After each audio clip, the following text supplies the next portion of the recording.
Moustapha Tchombiano n'est plus. Le fondateur du groupe de médias Horizon FM et TVZ Africa a rendu l'âme hier dans la soirée. Une brusque disparition qui endeuille la sphère médiatique et culturelle du Burkina.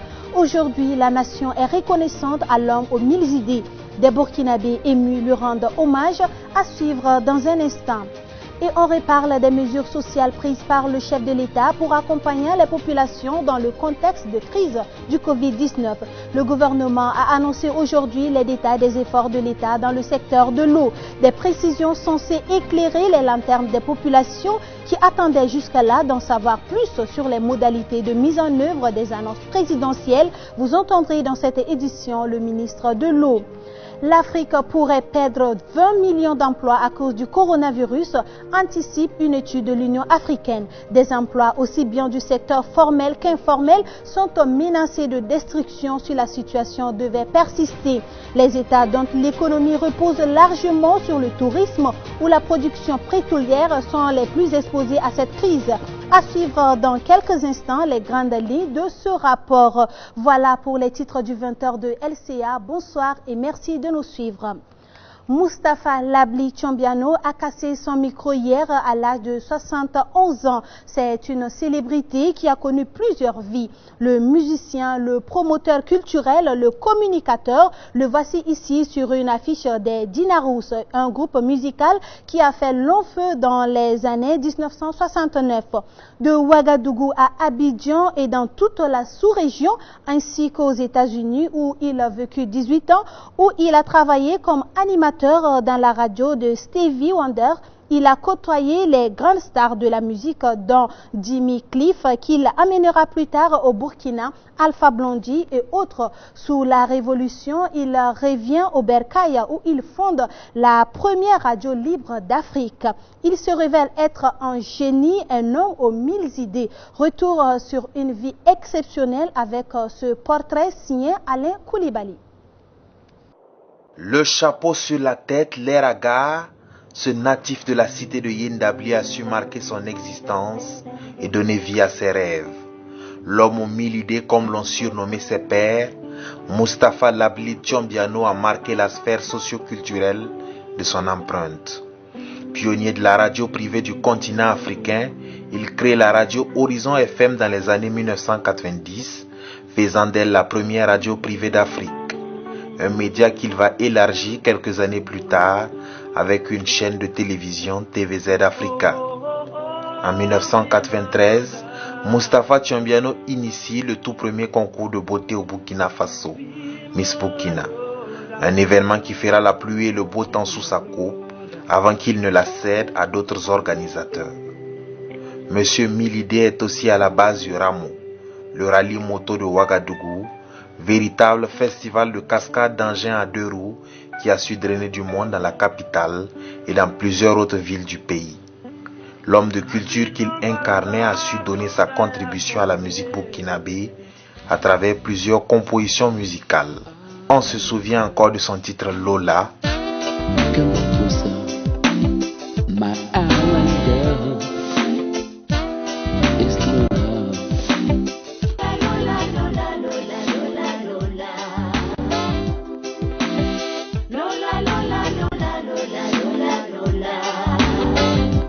Je m'en fous. Je m'en fous. Encore toi.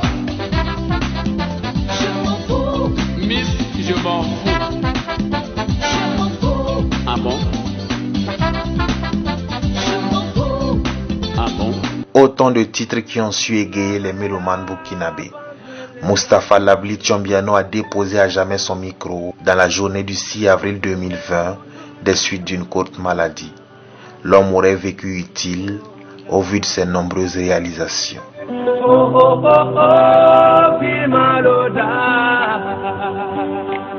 Le président du Faso adresse ses condoléances à la famille du regretté, ses proches et le monde culturel. Le président Rochma Christian Kaboré retient de Moustapha Labli Tchombiano un homme qui a marqué son temps dans la défense de la culture, le combat pour la liberté d'expression et de presse et contribué à l'enracinement de la démocratie dans notre pays, a-t-il signifié.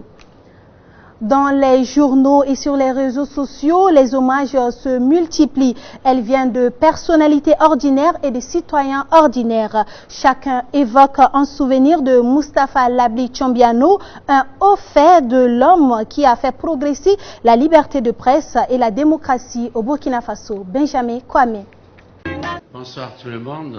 Ce soir, on est très heureux d'avoir une grande soirée des journalistes. Le Labli national, l'homme aux 1000 idées, a marqué son empreinte dans le paysage culturel et audiovisuel burkinabé et africain même en général. Bonhomme de grands noms du paysage médiatique ont fait leurs premières armes à l'ombre du baobab Labli. Moustapha, grand communicateur de renom, il a inspiré de nombreux burkinabés dans le domaine. Sa disparition reste encore difficile à accepter. La disparition d'un aîné, de grand frère, Moustapha Labli Tchombiano. Et c'est vrai que ces dernières années, sa santé n'était pas un beau fils. Mais vous saviez, pour quelqu'un de la famille de Moustapha, on avait toujours cru que les choses allaient arriver le plus tard possible. Malheureusement, Dieu a choisi que ce soit hier. Et nous pleurons ainsi un devancier, un aîné. Et sincèrement, Moustapha était quelqu'un de grand dans ce qu'il a fait. Sa force dans le coaching a donné aujourd'hui de bons fruits qui témoignent avec fierté sa présence à leur côté. Si je suis ce que je suis aujourd'hui, donc c'est grâce à cet illustre disparu, M. Moustapha Tchombiano, qu'on a l'habitude d'appeler le boss. Alors nos chemins sont croisés en 1992, donc j'étais parti juste pour lui proposer une émission d'expression française. Il a accepté et puis après les choses se sont emballées, je suis devenu son rédacteur en chef donc dans ce groupe-là. Et donc finalement, ça veut dire que c'est lui qui a fait ce que je suis aujourd'hui. Donc par le hasard des choses. Moustapha Tchombiano, c'est quelqu'un de, on va dire, très iconoclaste, mais surtout imprévisible. C'est ça peut-être qui a fait que nos chemins sont séparés, parce que Moustapha n'arrive pas à le maîtriser. Et c'est ça justement l'artiste. Il a une âme d'artiste. Et l'artiste, c'est quelqu'un qui est un peu fantasque et qui est libre de faire ce qu'il veut et qui se donne les libertés qu'il veut bien prendre. Et c'est ça qui fait l'homme. L'homme était un champion de la liberté, mais en même temps ne tenait pas sa langue dans la poche, des choses que certains gardent encore en mémoire. Et Moustapha et moi, on a eu de relations très fraternelles, même si on ne se voyait pas. Bon, comme deux frères, il y a celui aussi des hauts et des bas, c'est normal. Mais ce que je retiens de l'homme, c'est son caractère de personne insoumise, son caractère de ne pas pouvoir respecter, je veux dire, la pensée unique, sa manière de voir les choses autrement. Vous savez, dans une société, il y a ce qu'on appelle les entrepreneurs. Vous pouvez être 10 millions de personnes, il peut y avoir 2 millions de personnes qui font bouger la société. Et Moustapha était parmi les gens qui ont fait bouger la société au Burkinabé. Il faut le lui reconnaître et que nous tous ici, si nous sommes ce que nous sommes aujourd'hui, c'est parce que nous avons eu la chance d'avoir un devancier qui nous devait l'avoir. Et pour ça, chapeau bas à Moustapha pour ce qu'il a fait. Malheureusement, en toute chose, il y a un début, une fin. Et je crois que Moustapha vient de terminer sa course. Il nous passe de relais. Il faut que nous aussi on serve des ans pour nos jeunes frères. Au Burkina Faso, quand on parle du groupe de médias Horizon FM TVZ Africa, c'est lui. Fondateur de la première radio libre en Afrique au début des années 90, le concepteur de Ouaga Plage a su donner le ton en termes de liberté d'expression à travers les médias. En tant que pionnier aussi donc, de la radio libre, eh bien on voit ce que son travail, son opinion à traiter a pu aujourd'hui produire au Burkina Faso.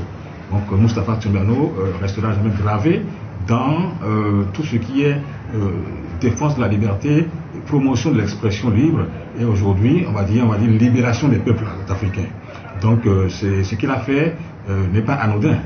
Voilà, parce qu'aujourd'hui les gens s'expriment, c'est parce que quelqu'un a permis donc de créer une radio qui donne la parole aux gens et qui libère l'esprit des jeunes. Parlant des jeunes à Horizon FM et TVZ Africa, c'est un père qu'ils disent avoir perdu. Vous savez qu'en vertu, on a reçu cette triste nouvelle. C'est vrai qu'il y a un bout de temps que nous travaillons ensemble. Et il y a un bout de temps aussi où il nous a manqué dû à sa maladie. ce qui explique d'un côté un grand trou qui, de près ou de loin, nous donnait des idées par-ci par-là pour la bonne marche de nos activités. C'est hier soir la plus la triste nouvelle. Voilà, donc vraiment on a perdu, comme vous l'avez dit, Nicole, un grand homme. C'est pas Horizon FM seulement qui a perdu ce grand homme, mais c'est toute la nation qui a perdu ce grand homme. Je peux dire c'est l'Afrique qui a perdu ce grand homme-là. Mais on ne peut faire que de prier pour lui, pour que la terre du Burkina lui soit légère. PDG, c'est avant tout un papa pour nous. Un papa qui nous a beaucoup encadrés et qui nous a donné la chance. Parce que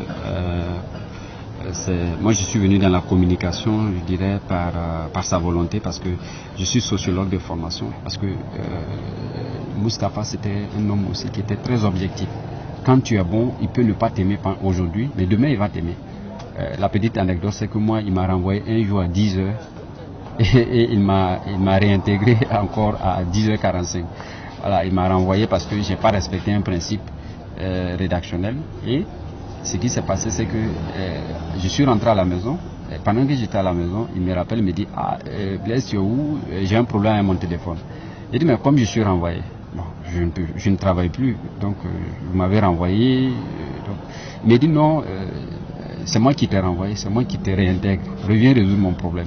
C'est donc une personnalité avec de multiples facettes, mais qui sait détecter les talents et le goût du travail bien fait que le monde de la culture et de la communication perd. Le directeur général du groupe Horizon FM et TVZ Africa est encore affligé. Difficile, hein. C'est très difficile, ces dernières heures. On tente de tenir le coup. On a perdu une personne très proche. De surcroît de la trempe de Moustapha pour les qualités dont on sait de long. C'est très difficile. C'est une grosse perte. C'est difficile. Après, je pense que c'est la volonté de Dieu. On va s'y soumettre et puis tenter de tenir le flambeau. L'abli, qui désigne en langue gourmachema, ce qui en constante circulation aura véritablement impacté positivement plusieurs générations, nous confient ses plus proches collaborateurs. En dehors des événements dont il fit concepteur ou précurseur, comme Miss Burkina, la rue marchande du FESPACO, le Makisaka, des personnalités comme le ministre Alpha Bari, Nuiton Ahmed Bari et bien d'autres ont marché dans ses pas dans la communication. Le président du Faso lui rend un hommage en disant, je cite, « Un homme qui a marqué son temps dans la défense de la culture, le combat pour la liberté d'expression et de presse et contribué à l'enracinement de la démocratie au Burkina Faso. » Herman Yamyogo est un compagnon de jeunesse de Lagbi Tchombiano. Il partageait une passion commune, la musique. Le président de l'UNDD, l'Union nationale pour la démocratie et le développement, revient sur ces moments de leur vécu, des rêves qu'il caressait. Il a dit à Benjamin Kwame les souvenirs qu'il garde de l'homme. Regardez. Et puis la vie est belle. Oui, avec beaucoup de tristesse, beaucoup d'évocation sur ce que l'homme a été. Je l'ai connu dans les années 1963. Il venait d'arriver du Ghana.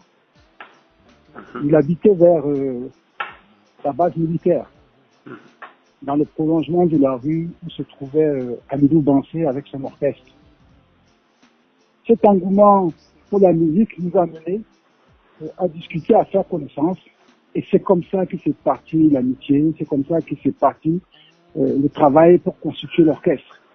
Donc, Kwame Nkrumah dans notre musique, c'était quelque chose d'extraordinaire. Nous en avions parlé pendant longtemps. Il était très audacieux, il était très affable, très attachant, et avec beaucoup de talent. Donc, sa mort, vraiment, c'est quelque chose qui a beaucoup apporté au pays au niveau de la musique. au niveau de la mode, au niveau social. En tout cas, il a laissé une empreinte indélébile. Mais comment justement, dans votre approche, comment il a trouvé votre virée en politique? Vous savez, on s'est séparés après la prison. Nous avons eu à faire la prison ensemble parce que quand il y a eu le 3 janvier, on était en détention et nous voulions qu'ils soient statués sur leur sort. Nous avions voulu plutôt organiser les manifestations dans ce sens-là. Nous avons été arrêtés, Moustapha était de la partie. Et nous avons été jugés, condamnés, nous avons fait la prison ensemble. Et à notre libération, quand nous avons passé le bac, nous sommes allés en France. Et c'est là qu'il y a eu une distance entre Moustapha et moi. À mon retour, quand je me suis engagé en politique, lui était plutôt du côté de la musique et de la presse. Donc, il ne s'est pas du tout approché de moi. Donc, nous avons eu des parcours politiques divergents. Je ne suis même pas sûr qu'il ait un parcours politique. Alors, on reconnaît aussi à l'homme son franc-parler. Il était vraiment direct. Plus d'une personne l'a remarqué. Comment vous avez, par moment, jugé ou justifié ces attitudes? Oui, il avait sa façon à lui d'être direct. Même si parfois, pour le corriger, en tout cas, il avait sa façon de dire ce qu'il pensait. Ce qui ne veut pas dire que ce qu'il pensait était toujours conforme à une certaine façon. L'homme assumait, il assumait ses positions, il assumait ses pensées. Et c'est pour ça qu'il faut retenir de lui. Voilà. C'est vraiment triste. Au royaume de la reine Elisabeth, les nouvelles ne sont pas aussi bonnes. Le Premier ministre britannique Boris Johnson est en soins intensifs de suite du Covid-19. Il y a été transféré hier soir. Selon des sources officielles, il est toujours conscient, mais son état s'est aggravé au cours de l'après-midi. Et il a été transféré aux soins intensifs par précaution au cas où il aurait besoin d'une ventilation pour se remettre de cette maladie. Mais quelque chose d'important a changé et Boris Johnson a jugé nécessaire de demander à son ministre des Affaires étrangères de le remplacer en cas de besoin. Actuellement, il n'existe pas de traitement approprié pour le Covid-19, bien qu'il existe de nombreux tests cliniques. Mais les soins du Premier ministre dépendront de l'apport d'une quantité suffisante d'oxygène dans son corps et du soutien de ses autres organes pendant que son système immunitaire combat le virus. Sachez également que Hissène Habré a été autorisé à sortir de prison hier soir par la justice sénégalaise. Une mesure de 60 jours. La justice a estimé qu'en prison, il était vulnérable au Covid-19. L'ancien homme fort du régime tchadien passera donc 2 mois en ce qui s'apparente à une résidence surveillée. Il ne pourra pas quitter son domicile. Une fois passés ces 60 jours sous haute surveillance, Hissène Habré réintégrera le quartier spécial aménagé pour lui dans la prison du Cap Manuel. Des décisions fortes contre le Covid-19, le Burkina en a aussi pris. C'est le cas de la gratuité au niveau des bornes fontaines qui fait partie de la panoplie des mesures annoncées par le chef de l'État dans son message à la nation le 2 avril. Mais comment rendre opérationnelle cette mesure? C'est la question que l'opinion se posait. Le ministre en charge de l'eau était devant les journalistes pour expliquer les modalités d'application de cette mesure. On en sait plus avec Bachirou Sawadogo et Oumou Konati. C'est un volet qui préoccupait la population burkinabé. La nouvelle tombe à pic. Le président du Faso annonce le 2 avril dernier la prise en charge des factures d'eau ainsi que la gratuité au niveau des bornes fontaines. C'est une des mesures sociales en rapport avec le secteur de l'eau pour atténuer les conséquences du coronavirus. Ce qu'il faut savoir, c'est que la prise en charge des factures d'eau concerne uniquement les 8 mètres cubes de consommation, ce qui équivaut à environ 3 000 francs CFA. Au niveau des branchements privés, l'émission des factures des mois d'avril, mai, juin sont concernées, ce qui signifie que les premières factures de la période vont survenir au cours du mois de juin. Le règlement, l'usager se présente au guichet ONIA et procède au règlement de la part de facturation qui lui revient si celle-ci est supérieure à la tranche sociale. En français facile, tout consommateur qui aura consommé par mois plus de 8 mètres cubes paiera le surplus. La subvention concernant précisément les 8 premiers mètres cubes. Au niveau des bornes fontaines, la facturation, de façon classique, elle est faite toutes les 2 semaines. Mais dans tous les cas, les factures de toutes ces consommations des mois d'avril, mai et juin, au niveau des fontainiers, seront payées par l'ONEA et remboursées par donc, le ministère des Finances. Rassurez-vous, derrière cette prise en charge, il ne se cache aucune manigance. Le ministre de l'Eau le clame haut et fort. Selon lui, c'est une mesure sociale, une mesure de responsabilité et une mesure gouvernementale.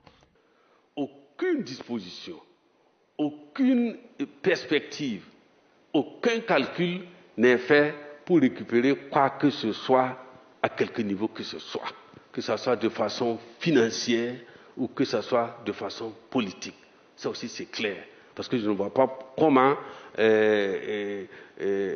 une facture sur laquelle on vous a mis 0 francs, on va vous demander de venir rembourser cette facture. Je ne vois pas comment un usager qui va prendre l'eau avec un bidon à la borne fontaine, on lui a dit que c'est cadeau, je ne sais pas comment il va rembourser cette eau. Pour les autres types de remboursement, je ne pense pas que ce soit une mesure politique. C'est une mesure sociale, c'est une mesure de responsabilité gouvernementale. Le coût total de la mise en œuvre de cette mesure est estimé à environ 6 milliards de francs CFA. La pandémie du nouveau coronavirus pourrait avoir des conséquences catastrophiques en Afrique, comme par exemple la perte de 20 millions d'emplois ou la hausse de l'endettement. C'est une étude de l'Union africaine qui fait ses projections. Si la pandémie devait durer jusqu'en juillet sans trop affecter le continent, la croissance serait négative de moins 0,8%. Elle serait de moins 1,1% si la pandémie devait s'installer jusqu'en août. L'étude suggère donc que la Commission de l'Union africaine devrait mener les négociations en faveur d'un plan ambitieux d'annulation de la dette extérieure totale de l'Afrique, estimée à 236 milliards de dollars. La frayeur face à l'amplification de la pandémie du Covid-19 à travers le monde introduit souvent certaines pratiques nocives à l'homme. Au Cameroun, par exemple, des pharmacies commercialisent de la fausse chloroquine dépourvue de toute substance active. Le gouvernement de Paul Biya est alors passé à l'action. Ces fausses chloroquines sont saisies dans 300 pharmacies et hôpitaux du pays. Les gens se précipitent pour obtenir ce médicament antipaludique, croyant qu'il peut guérir le coronavirus. Malheureusement, ces faux médicaments viennent en rajouter aux ravages de la pandémie. Faites alors preuve de méfiance en ces périodes, car la méfiance est la plus sûre compagne de la sagesse. C'est avec cette citation de Francis Bacon que se referme cette édition de 20h de LCA. Merci de l'avoir suivi. On se retrouve demain à la même heure. Bonsoir.